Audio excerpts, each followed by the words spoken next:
Hello guys, good afternoon. Welcome to our vlog. For today's video po, manguha po kami ng fish duck. Nakakuha na po kami. Ito po siya. Pangalawang plastic na po ito actually. So ito si Ate Jen, ang pinakamagaling na. Sabi ko, don't say bad words. Ano ba naman? Mangingisda na. Ay naku te. Ganito na naman to. Nararamdaman ko ate. Oh, wag na una na ako. Meron? Ay wala, malaking isda lang. Yun! Nakabitaw yung isa. Okay lang, baka janitor fish yun. Wag mo nang tangkain. Ay. Akin na nga chinelas mo. Ah, So ito na po, may nakuha pong isang malaking isda.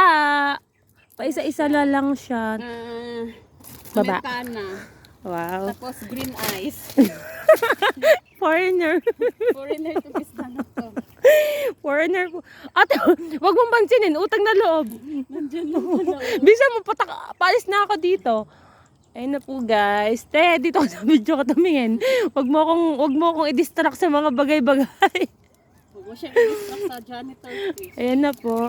So, Alam, hindi na makuha. pangalawang plastic na po namin to ng isda. Nandun na po yung una. Actually, patapos na po kami. Pagod na rin po yung mga isda po. Tapos na din silang Ang isda pa yung napagod. Hindi yung naghahagis guys. Kami Yung po. isda ang Yung isda yung napagod sa amin. Kasi kakalipat-lipat ng pwesto. Mm. Akin na, itutuhog ko lang to. Masisira yung plastic. Kala, imoy nakakuha ka pa nun. Uy! Sira. Bungi. Para yung isda na ang sumuko. Yan naman, yung panusok ang susuko. Dahil sa laki na isda. Dami pong isda. Ay, isda ka!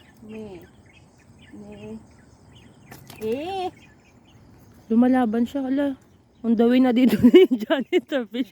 Hindi ko siya tinitingnan pero talon siya ng talon. Duguan. So ito na po. Last one? Sige pa. Ayun na po si Ate Jen. Sige pa. Ay, putik ka. Hanggang maliwanag.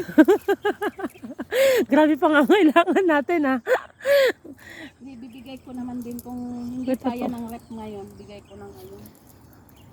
Ihatid ko na.